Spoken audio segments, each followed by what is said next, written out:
Okay guys, here's the little intro on Sigma notation. Looks like rather a lot of stuff, but it shouldn't be too bad.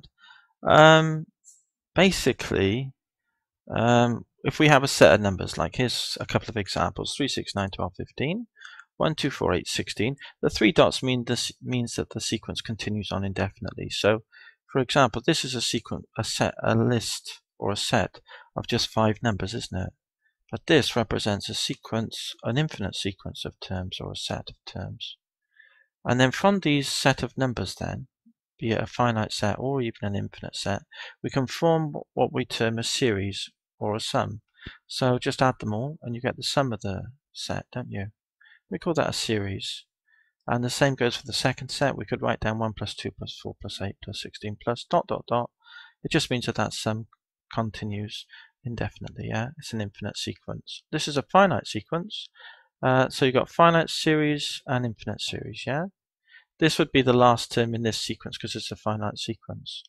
These terms here would be the first terms in the sequence. This would be, of course, the second, the third, the fourth, the fifth, and so on. And we could call it the second term or the first term in the sequence. So there we are. There's what we're talking about in these problems and these sorts of things. And the key to writing them down in Sigma notation is observing a pattern. Sigma notation is just a way of writing something in abbreviated notation. That's quite convenient to use sometimes.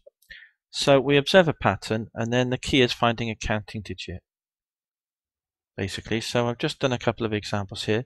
We can see that this is the 3 times table, can't we? 3 1s, 3 2s, 3 3s, 3 4s, and 3 5s. So we could write that down. And there's our counting digit. There's our pattern. Yeah. And this one, you can see it's 2, 4, 8, 16, so it's powers of 2.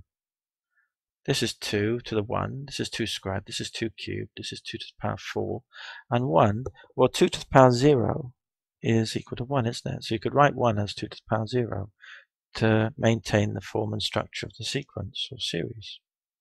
So I've written them here they are here. So we're almost there to writing this in Sigma notation now, these two little examples. So if we go back over here, you see we can introduce, it's 3 lots of a counting digit which goes from 1 to 5.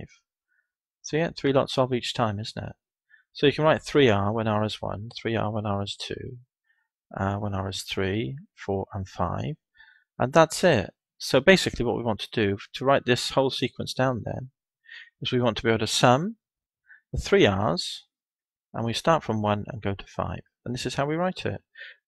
Sigma is capital S in Greek, and it just is shorthand for sum. So it's just a shorthand notation. So it's sum all the 3 r's. This is where you start from, the digit that's mentioned here, and this is where you stop. So sum the 3 r's from 1 to 5. Basically, this is the shorthand way of writing this sequence here. And that's in Sigma notation.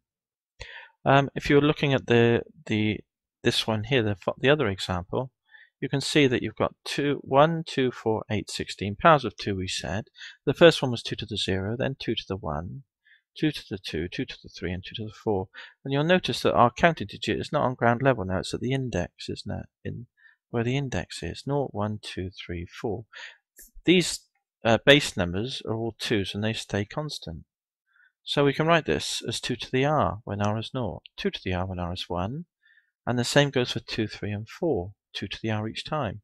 So it's the sum of 2 to the power r, here it is here, sum of 2 to the r's, start from 0, but it carries on ... So this is the term for infinity, the symbol used for infinity. It's an infinite series. So we start here, we stop, but it's an infinite series, and this is the symbol for sum. So sum these terms from 0 to infinity is what that is describing here. So that's Sigma notation then, and questions 1 to 15 are on that.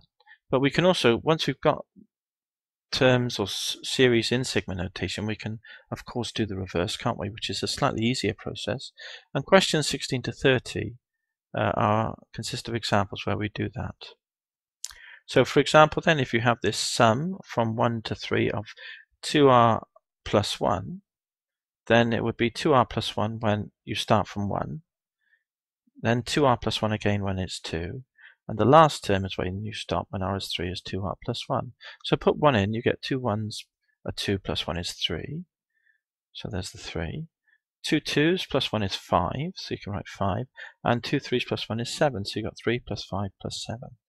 So you can go from a series or sum and write down sigma notation if you can find a pattern with a counting digit. And similarly, you can go from, or conversely, you can go from sigma notation, something arranged like that, to write down the actual sum itself. Okay, then, if we want to demonstrate there's a pattern, then we customarily use 3 dots, either at the end, or if there's a pattern and it's a long sequence, we put it in the middle somewhere to show that this pattern continues right through to an end point. Okay then guys, all the best for this section then. I think that's enough for now. There might be 1 or 2 other little things which I'll put in the next section's intro, but I think that should be enough for now. All the best, and I'll catch you again in the next section. Cheers!